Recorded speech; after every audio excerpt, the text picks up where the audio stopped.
Hey everyone, welcome back to another episode of Small Business Stories. I am your host, Loralyn Mears, founder of Steeris, Dr. LL.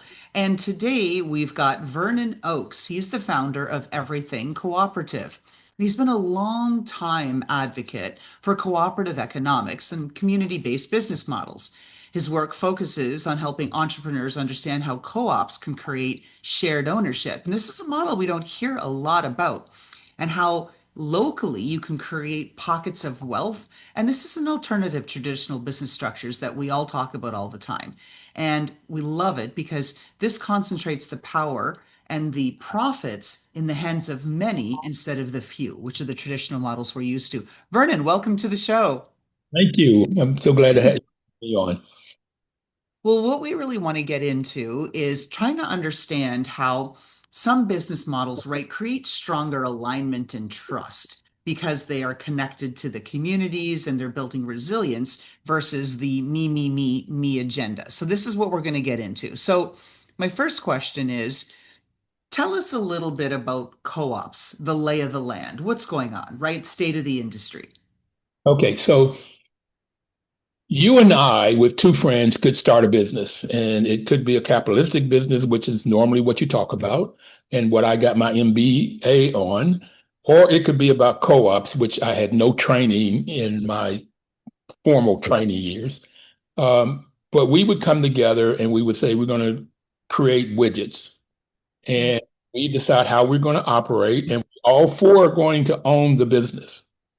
So when you talk about cooperative economics, is we put some money in and we all have a voice and we have to learn how to use that voice collectively because there's going to be disagreements.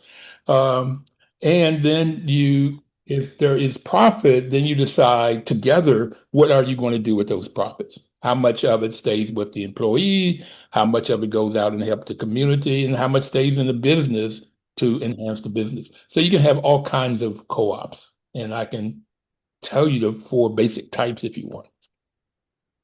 Well, yes, let's get into it. You've queued it up. Go for it. So the first one is if the business is owned and controlled by the employees, okay, then it's called a worker co-op. And they then own all of that flow of money and they decide what business they're going to be in and make the main decisions.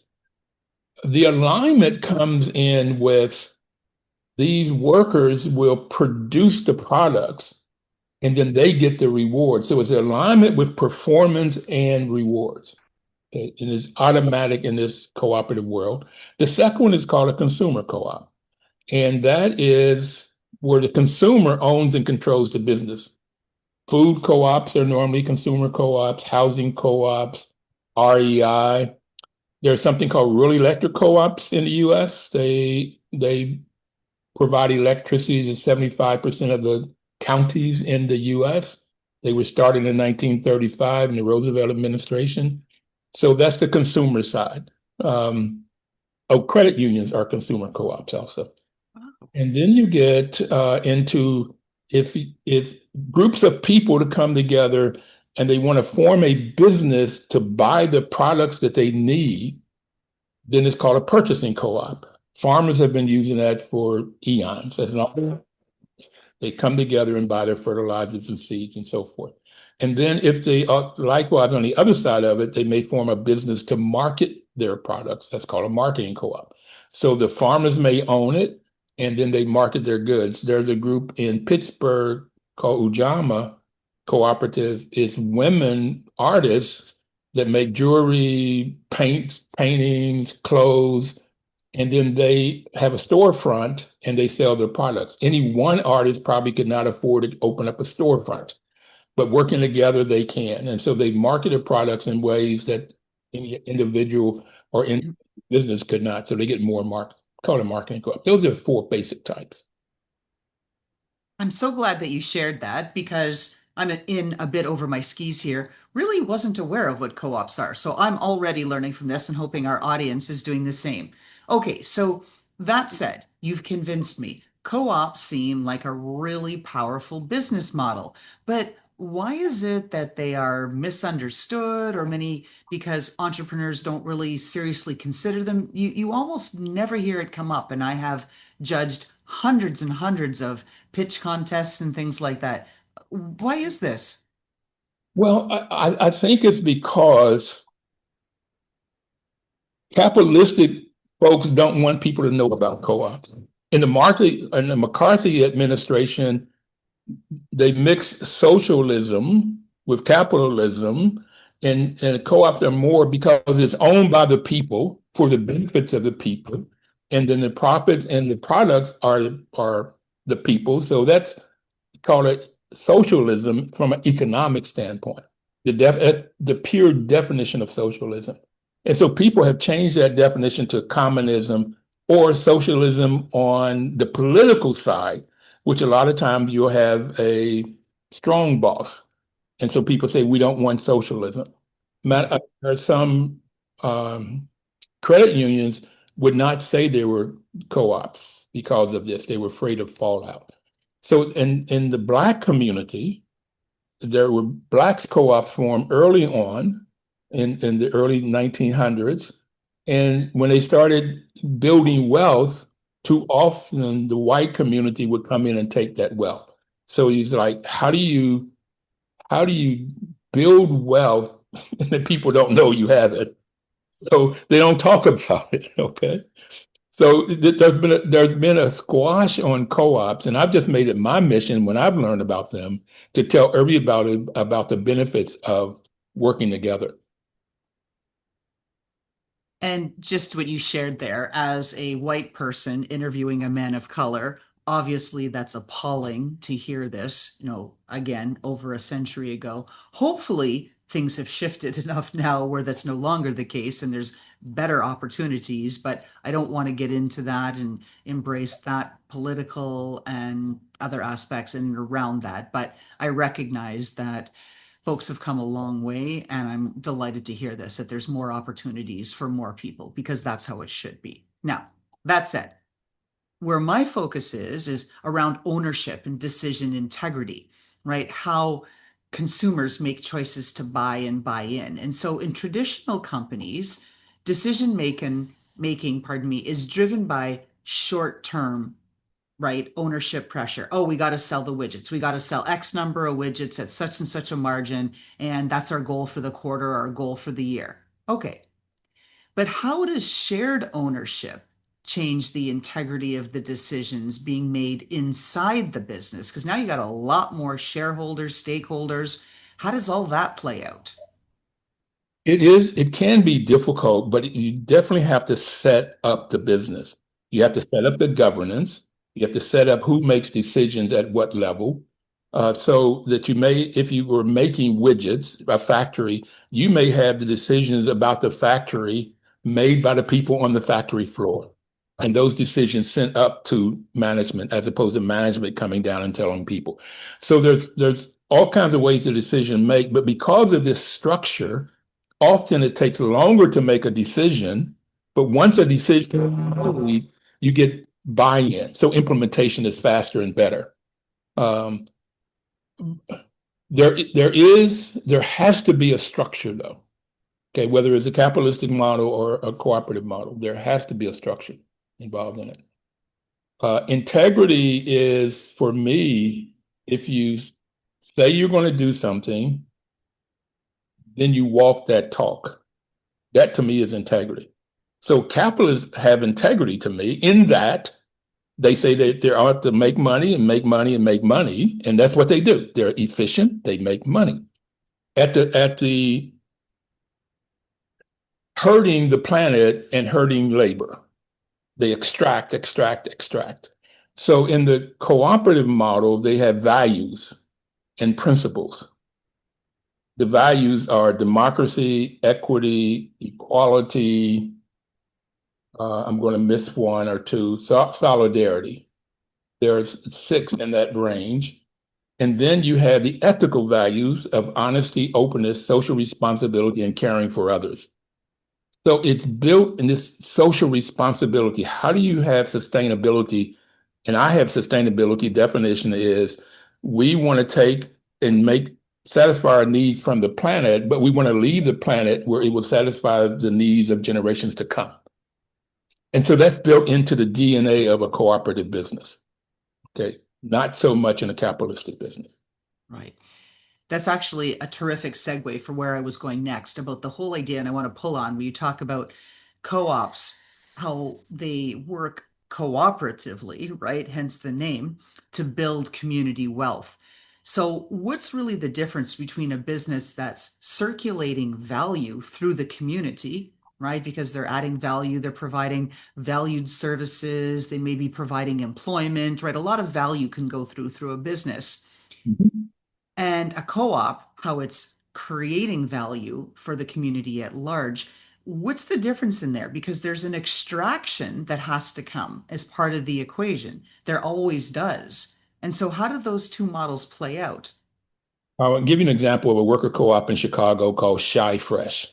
Shy Fresh, created in 2020 at the start of the pandemic. It was created by five African American women who were formerly incarcerated. They had come against the injustice system. Okay, normally these folks cannot get jobs, or they can only get low paid jobs. They came together and figured out, what does the community need? And at that time, they needed institutions needed prepared meals. So they created a business to prepare meals for churches and schools, businesses. All right. They rented a kitchen. So they've been in business now 5, 6 years. They have now built their own kitchen. They own it. They've been making money. They own it. They own the business. They've been learning through training. The fifth principle, there are seven principles. The fifth principle is training, education, and information. So through training, they've been learning how to do the work of the business, prepare meals, and how do you do the administration and the governance and the management of the business. Now, I think they have 20 employees, there's some, Oh, and they formed a housing co-op. They had bought two buildings. They have 9 units in those buildings so that the people will have their own housing. They own their own housing. So with the money they've made, they say incarcerated people normally can't get housing, they cannot get child care, and they're too far away from their work, and so transportation is an issue. Now they can decide where their business is, where their housing is, because they're going to buy it. So they cut that down. They had looked at starting a child care cooperative. They haven't formed that yet, but they've got these two co-ops going. Now that money, because they own the business, the people that own it, the shareholders, own the business, they live in the community, that money circulates in the community. So not only they are building wealth, but the community is building wealth. I hope that's a question, because that's critical. well, no, it is. It's like the double whammy is really what you're saying. So that there's the opportunity for the initial level that you would expect in any business to providing some value to the community, be it a service or some level of employment. But you're saying where it goes to the next level is that it's enabling people upward mobility and even all kinds of greater opportunities, right? A change in the trajectory of socioeconomic status and a change potentially in generational wealth. So that's an incredible story. I believe Dave's Bread follows a similar model. I don't know Dave's bread. I've heard of it. Oh no, I know Dave's bread. I like it. I don't know. I've never heard that. I want to. It'd be interesting. I'm not 100% right, again, but just along those lines, really working with folks that are returning citizens and finding ways to be able to enable them so they can overcome the hurdles that many folks do face when they come back out from the inside, right? And now they're here back in the community trying to figure it out, and they just don't get the support that they need. So it's wonderful to hear stories like this. That ties into, of course it does, right? Segues into my next question in and around trust. So, in the example of people that were formerly incarcerated, of course, society has I guess, maybe some difficulty in accepting what these folks can do, right? That burden of trust is really on the returning citizen. Now, That said, broader picture, not just the example you shared. Trust requires a very, very high level of participation and engagement. And today's environment is very fragmented. And especially if you've got a co op, you could have multiple voices, channels, access points. How do you keep that message consistent so that you're building trust? So I have it that trust is the heartbeat of a, you got to have it. If you don't have trust, it just doesn't work. It's all built on relationships, and that relationship and trust has to be built. Uh, if you and I and two other people start a business, we don't have trust. So it's day in and day out, people doing what they say they're going to do, having that integrity and building the trust. Uh, that participation and engagement is critical. And that's where voice comes in. And that happens a lot in training. There's a lady, Dr. Jessica Gordon Nimhard, wrote a book called Collective Courage, where she looked at Blacks and co-ops from it was even before 1915, but she went all the way back and brought it forward. She was first told that Blacks don't do co-ops, and then find out there's a lot of history. And all of the civil rights people, almost anybody you can think of, had co-ops in their platform. It just Martin Luther King never got it out. When he started, he transferred from civil rights to economic rights, economic justice, and co-ops was in the midst of that, but he never got a chance to go ahead and get that evaluate, create it. So you have to have the participation, you have to have the engagement, and that's what builds trust. And if the trust gets torn down, that is critical to build it back up. Figure out what caused the trust to get out, who didn't do whatever they said they were supposed to do, or whatever happened. You may have somebody that gets in that steals some money or fraudulent behavior, or so you have to build systems that catch all of that stuff earlier, sooner than better, later. Uh, And what you've raised, so I want to dig at this at two levels. So co-ops in general, because they're alternative as far as a business model is concerned, not a lot of people engage, that I think that they're at risk of being invisible because they're not popular. Even AI searches this, that, whatever it is, don't know what to do with them, don't know how to level them up, know how to present them when it's appropriate. And what you're talking about is at a whole different level on a social, status that certain populations are even at greater risk of being rendered invisible by this because they're a different demographic that isn't, standard like mainstream, right? Where people are focused and all of that. We understand the terrible climate that we live in now. And so if we look at that and we say, okay, that population is already at risk, and now they're engaging in a co op, does that render them even more likely to be invisible and not surface just because of how these algorithms, these AI search tools and things are being set up and just looking back historically, because this is where we are? Talk to us about that, Vernon.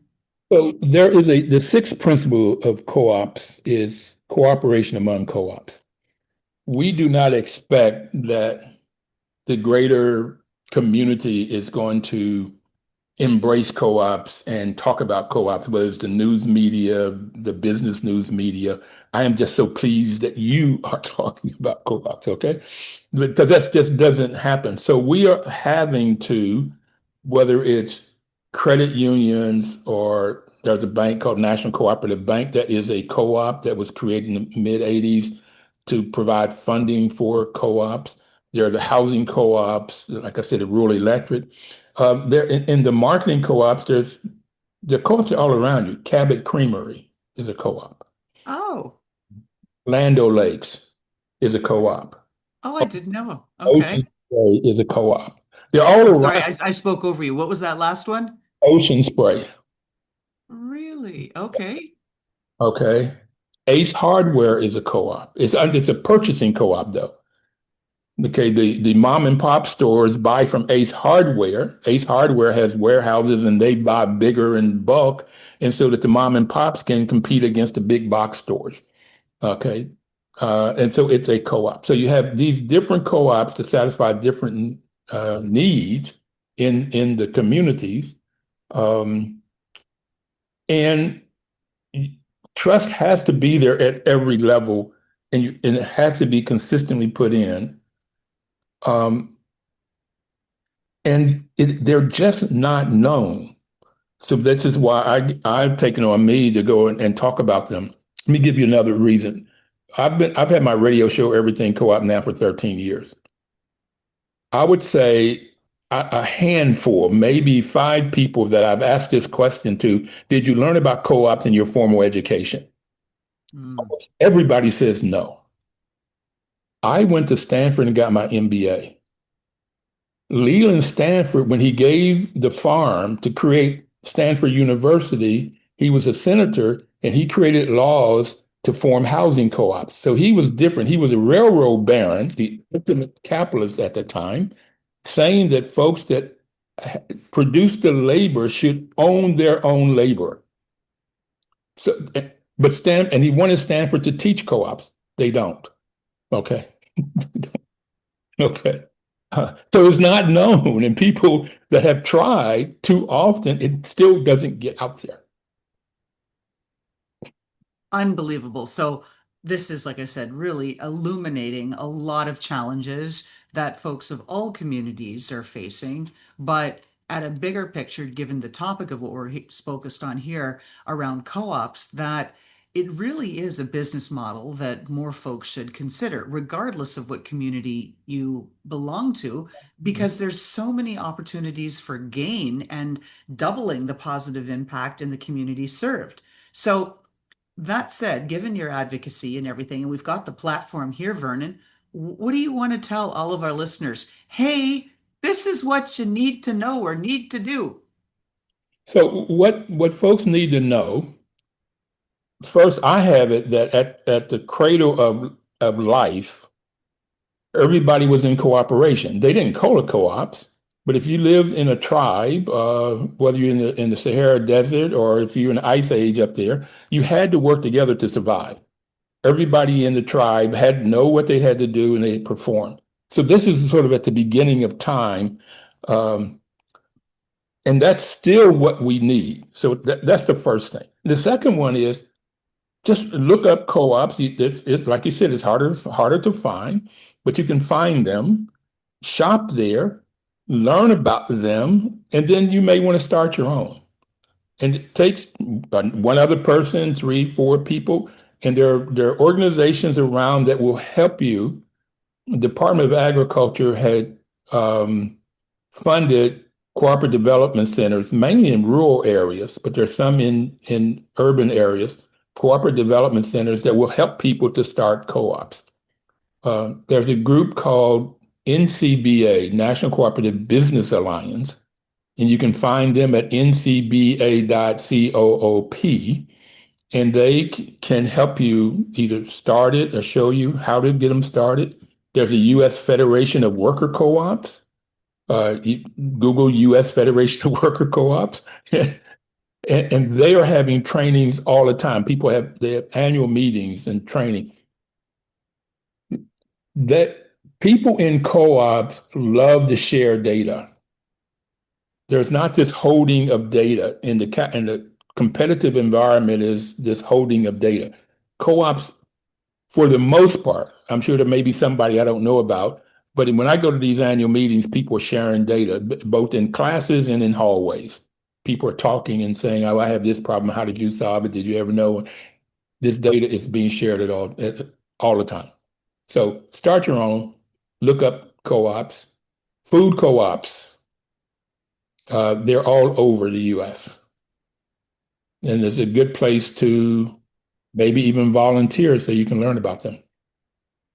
I used to shop frequently at Elwood Thompson's in Richmond, Virginia. I lived there for a long time, and they're a food co-op, and it was so much better than the grocery store. All of the farmers participated, everything that they did, everybody who worked there, it really was an amazing example of community at its finest. And their parking lot was just too small. You could never freaking get in there. You'd have to wait until you could get a spot and then you could go in, shop fast, right, come back out. And they did cradle to grave, which I really liked. I'm big into recycling and sustainability. And so they would take any of the foods left over from their, like they had, one of these buffet serving things for, your lunches and your to-go meals and whatnot. Anything left over, they would collect and they would put it in their compost. They'd feed it to the animals. They had it a pig farm. So everything circled around. They even designed specialty to-go containers that were readily compostable, not these ones that require intense heat and whatnot. They did everything right.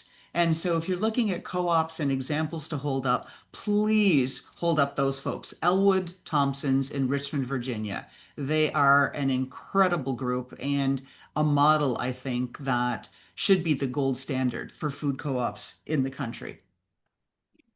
And they're all over the country. Hmm. Okay, they're all over the Yep. country. Um, when you talk about the cradle to grave, it's also from farmers to the table. All right. And so when you go from farmers that are around Richmond that bring in their goods, their produce, their goods, their watermelons, and then it gets to the table, it's a short distance. What that means is all of the transportation when they buy something from Mexico and bring it up, or wherever they buy it from internationally, it could be in Asia or Africa, and they bring it over. All of that uses fuel. Okay. And all of that fuel goes up, all of that burning of fuel goes up in the atmosphere. When you go from the farmer to the table, you don't use up all of that fuel. Most of that food gets consumed. You don't have waste. Normally in the U.S., the U.S. Department of Ag says that 40% of our food, U.S. food that's produced, gets wasted. Yes. That, Criminal.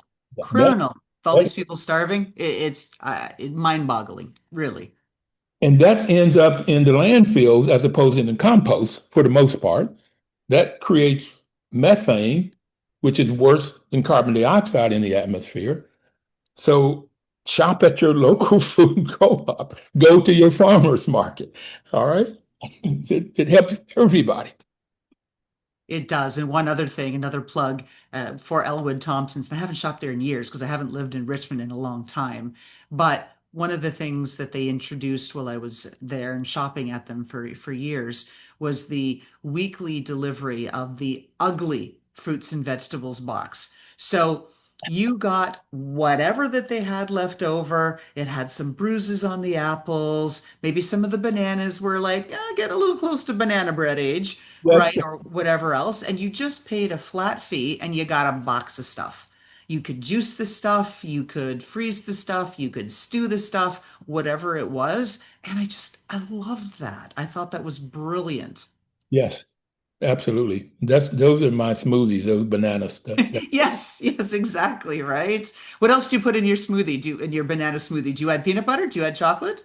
I have tried that and mostly it doesn't work for me. So it's just Oh, almond milk, either strawberries and bananas or blueberries and bananas. Just easy.